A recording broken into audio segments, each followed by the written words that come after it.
sejam bem aceitas as palavras da minha boca e meditar no meu coração perante a tua face, ó Senhor, nosso Redentor Deus. Pois eu sei que o meu defensor vive, no fim ele virá me defender aqui na terra. Mesmo que a minha pele seja toda comida pela doença, eu ainda neste corpo verei a Deus. Eu o verei com os meus olhos o verão, e ele não será um estranho para mim. Eu desejo tanto que isso aconteça. Um dos inúmeros questionamentos que costumamos fazer em relação à vida é que muitas vezes nós vemos a injustiça acontecer sobre os justos, a maldade atingir pessoas bondosas e o sofrimento sobrevir a pessoas que são alegres. Na verdade, esses já não são nem muitos questionamentos, pois eles são fatos. Isso de fato acontece na vida. As Escrituras Sagradas nos apresentam Jó reafirmando sua fé em Deus e na vida, mesmo com tudo à sua volta sendo literalmente destruído. Mesmo depois de perder a sua família, mesmo depois de ter sua saúde afetada com doença de pele, que aliás, segundo o pensamento da época, as doenças de pele, por serem mais visíveis e por serem mais perceptíveis no convívio social, eram consideradas marcas, máculas de pecado. Então, mesmo com tudo isso, precisando de ajuda, as pessoas estavam simplesmente dando de ombros e dizendo que ele simplesmente estava sofrendo porque ele pecou. Afinal, esse é o jeito fácil de interpretar a vida, o nosso jeito de interpretar, mas o nosso jeito de interpretar a vida, o modo que escolhemos não é esse. É muito fácil você olhar uma pessoa morando na rua, é vagabundo assim mesmo, não quer trabalhar, vai morar na rua. Aí você vê alguém numa situação, você julga, você automaticamente condena e se isenta de qualquer tipo de responsabilidade sobre o outro indivíduo, que afinal de contas você tem essa clarividência. Isso é besteira. A vida não é tão fácil assim, a gente sabe disso. A fé fez com que Jó fosse capaz de reconstruir a sua vida.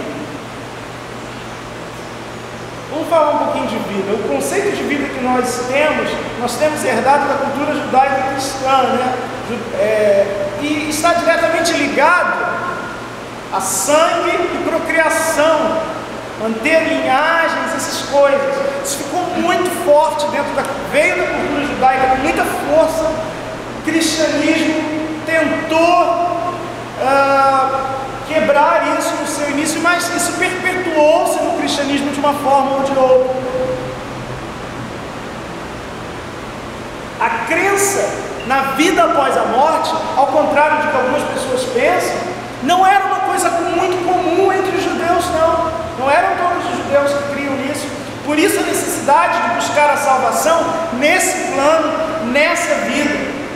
Entre os diversos subgrupos a qual o judaísmo se dividia naquela época, havia os saduceus, que nós falamos hoje no Evangelho, que era uma seita judaica mais helenizante. Eles também se diferenciavam. Para a gente se diferenciar saduceu de fariseu, essênio, tem um monte de coisas na Bíblia que a gente não entende bem. Era como se fossem partidos, seitas ou denominações religiosas dentro do mesmo judaísmo. Como hoje existe o judaísmo ortodoxo, o judaísmo messiânico, o judaísmo não sei das quantas. Naquela época não havia essa unidade toda que se pensava. Pelo contrário, os saduceus, eles eram mais helenizantes, aceitavam alguns costumes que não eram próprios dos judeus, eram próprios mais da sociedade helênica, trazido por eles, imposto por eles pelo Império Romano. Não aceitavam a tradição oral. Por isso que no lecionário de hoje, Paulo fala: aquilo que eu tenho transmitido em voz viva e escrita. Paulo já quebra essa visão dos saduceus quando fala: o que eu falo também é importante, não é só o que está escrito. A palavra de Deus é viva porque ela continua sendo dita, né? Os saduceus não aceitavam isso, e não aceitavam na vida após a morte, não acreditavam na vida após a morte. E nos tempos de Jesus eles tinham uma relação com o poder instituído romano e viviam em conflito com um outro grupo famoso, os fariseus. A pergunta ardilosa feita pelos saduceus a Jesus é muito interessante e é digna sim de estar no Evangelho. Eles primeiro, a pergunta foi muito bem feita, o Evangelho foi muito bem construído. Eles primeiro lembraram Jesus a lei mosaica, em que se um homem casado, a lei de Moisés dizia que se um homem casado morresse e não deixasse filho, o irmão deste homem teria que tomar a viúva como esposa e fazer filhos, para que a sua linhagem, para que a sua vida não desaparecesse por completo. Era uma obrigação. Para os saduceus, lembre-se, por que eles faziam eles se apegavam tanto a essa lei de Moisés? Porque para os saduceus a vida só tinha um jeito de prosseguir, que era através da procriação. Não havia nada para eles depois da morte. Por isso, não, morreu a mulher, a função da mulher é parir. Naquela época era isso. A mulher que não pudesse engravidar, a mulher estéril, era considerada, a mulher já era considerada um ser humano de segunda classe. A mulher estéril, a gente chega lá. Continuando essa questão de gênero, a lei só era aplicada a homens. Essa lei que eu acabei de ler, bíblica, só era aplicada a homens, pois eles eram os portadores da semente. E a mulher era considerada, como eu falei, ser humano de segunda classe e propriedade do marido. Não cobiçarás a mulher do teu próximo, a casa do teu próximo, as coisas do teu próximo. A mulher está ali no meio. A mulher só era uma coisa a mais. Por acaso eu tenho uma mulher, está até no meu nome. E o nome de botar a mulher, essa coisa de botar a mulher no seu nome, né, é o que a gente chama de casamento civil. Ó, tem uma mulher que está no meu nome. Quase isso, é quase como um título de propriedade. Era quase isso. Não era quase isso. Era isso. É que graças a Deus nos é difícil compreender isso hoje. Graças a Deus. Mas acredite, há muitas pessoas que ainda pensam assim, disfarçadas, transvertidas de liberais. Vamos falar. E era uma coisa interessante, que a mulher antes também, ela nunca foi dona de si, né? Nessa história. Porque antes ela era propriedade de quem? Porque ela sempre nasceu para ser mandada, dona pertencida de alguém. Primeiro ela era propriedade do pai. Ela não figurava nos nomes das linhagens. Quando a gente fala de genealogia na Bíblia, raramente aparece a mulher. Quando aparece, é porque ela meio que foi, sei lá, a mulher mais surpreendente, não tinha como não aparecer, aí botava o nome dela, não tinha jeito. Mas na genealogia geral, nome de mulher não vale.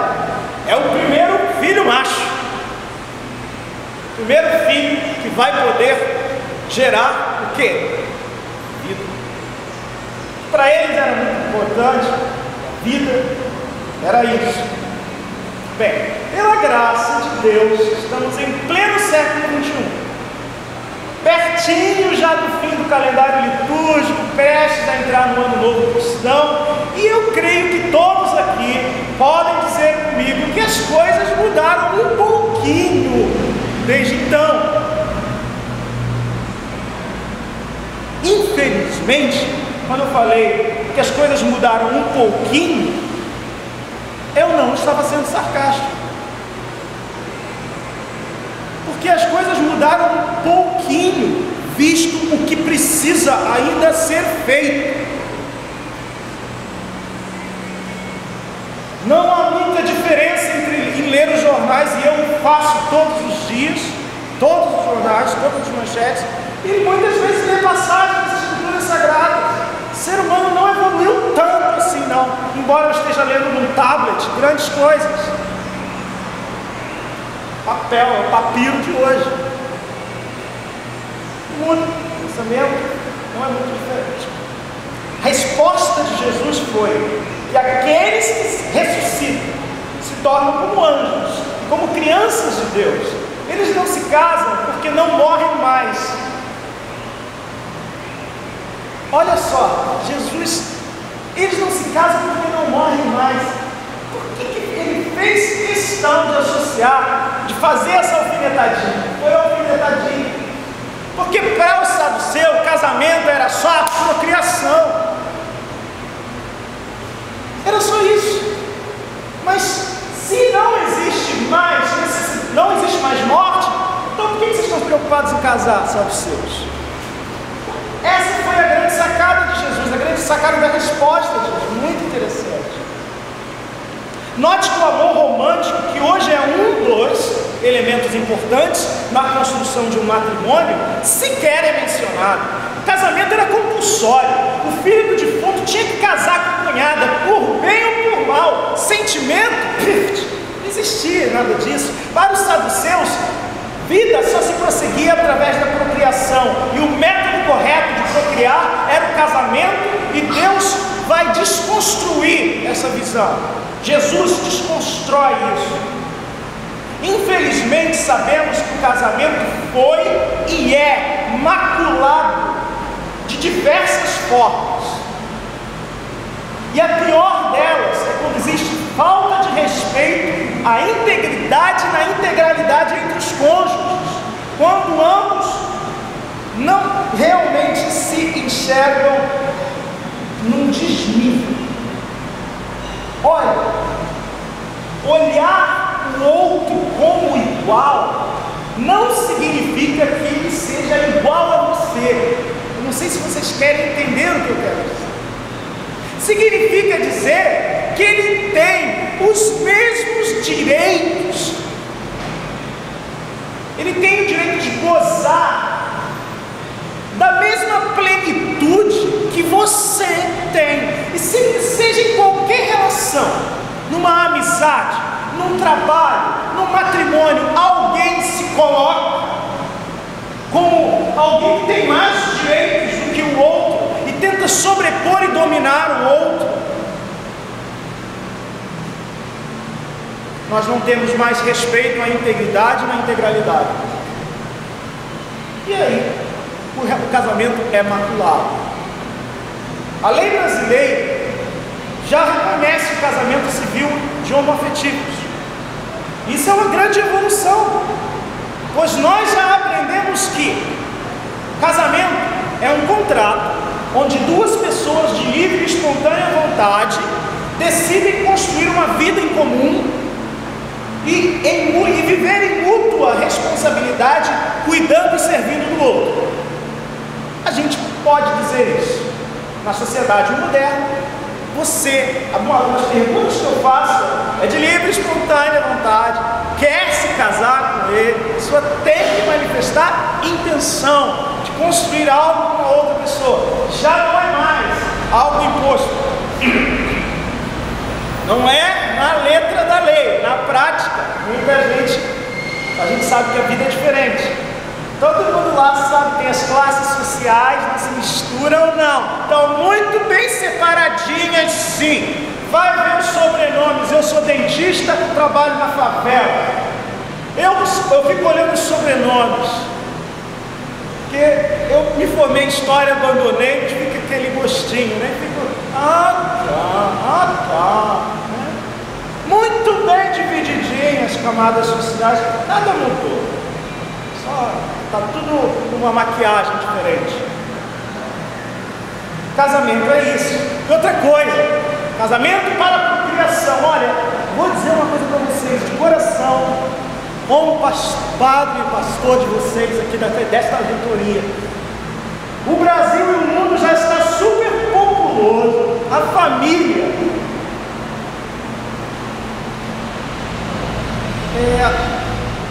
já não tem mais condição de ser definida naqueles padrões que nós religiosamente ou culturalmente tínhamos. As coisas mudaram. Claro que família é bênção de Deus, os filhos são bênção de Deus, mas quando chegam em um ambiente adequado, caso contrário, eles se tornam maldições. O quê? Você está dizendo que a vida é uma maldição? Pode sim ser. O que não é? Vai dizer que não é. Vai dizer que não acontece. Você pega uma pessoa, joga ela num ambiente completamente desfavorável, mas é como era entre um homem e uma mulher, está tudo certo, Deus vai abençoar de alguma forma. Deus vai abençoar, eu não. Vai dar tudo certo, no final vai dar tudo bem, porque eles estão caminhando na luz do Senhor. É isso que a gente faz. Mas aí, quando a gente vem para a discussão da coisa como ela é, todo mundo quer se agarrar a valores tradicionais como se fossem portos seguros. Nós estamos fazendo nossa própria história, reescrevendo a história da humanidade agora. Pouquíssimos, muitíssimos. Quem faz, faz. Sabemos que pelos métodos naturais, assim como casais homossexuais, sabemos que pelos métodos naturais, assim como casais heterossexuais que têm problemas genéticos, não há procriação. Quando se casa, um homem se casa com uma mulher estéril, então não seria uma coisa estranha? Pode, não vai procriar.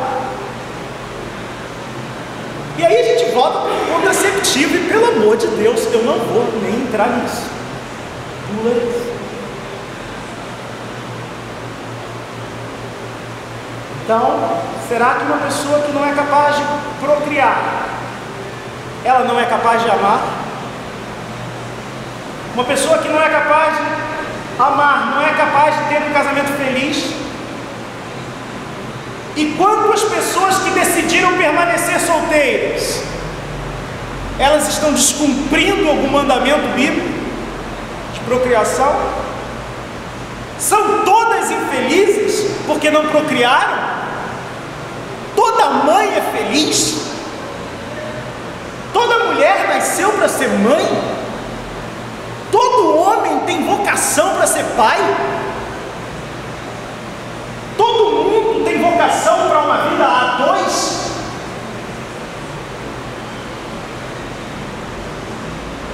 Graças a Deus, hoje eu posso fazer essas perguntas.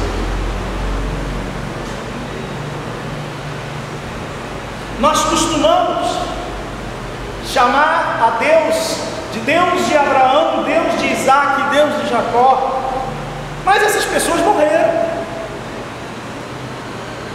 E Deus é Deus de vivos ou Deus de mortos? Deus é Deus de vivos. Todos nós somos imortais. A salvação, e temos fé na vida eterna pelos méritos de nosso Senhor Jesus Cristo, não pelo nosso próprio mérito. Por isso, quando alguém me pergunta sobre a intercessão dos santos, é isso que eu quero chegar, eu geralmente respondo assim: eu não posso pedir para a Apolônia, que é a santa padroeira dos dentistas, para orar por mim, mas eu posso pedir a Dona Maria, a Dona Alci, para orar, ou a quem quer que seja. Olha, pela nossa fé, tanto Abraão, quanto Isaac, quanto Jacó, quanto a bem-aventurada Virgem Maria e todos os que já partiram dessa vida, os que fizeram a transição, estão vivos para Deus. Entenderam? eles podem estar para nós, humanamente, incrivelmente mortos, mas nós estamos falando da nossa fé, e pela fé, eles não morreram, eles fizeram essa transição para estarem diante de Deus, e não perdem comunhão. Por isso, não há diferença entre eu pedir para minha mãe orar por mim, ou pedir para a bem-aventurada Virgem Maria interceder por mim. Nós cristãos sabemos que a vida não está no sangue, ou na necessidade de procriação. Olha só que interessante. Então não tem necessidade do camarada estar vivo, carne e osso, porque ele está vivo, porque a vida não é a matéria para nós. Os cristãos, ao crerem na vida após a morte, transcendem o conceito de vida para algo espiritual. A vida é o sopro divino dado lá naquele ponto que nós cremos pela fé em Gênesis. A vida é o sopro que transforma o pó em carne e ossos, e dá a esta carne e ossos o poder de superar as limitações do próprio corpo, através da força da fé. Quem tem, supera. Então o nosso conceito de vida não é simplesmente sangue, não é simplesmente carne, porque a carne e o sangue vão passar, a nossa vida permanece. O nosso conceito de vida está focado na pessoa do ser humano, na sua integralidade, e ele é corpo e é espírito. O corpo não é tão importante assim. Não para nós cristãos que cremos, todos nós ressuscitaremos e teremos nossos corpos glorificados. Todos nós viveremos para sempre. Esta é uma verdade do cristianismo. E tudo aquilo que hoje ainda pode parecer obscuro será revelado. E quando este corpo, esses nossos corpos, forem glorificados e voltarmos a nos tornar crianças diante de Deus, nós vamos compreender tudo que ainda nos falta compreender. Até lá, questionemos. Amém.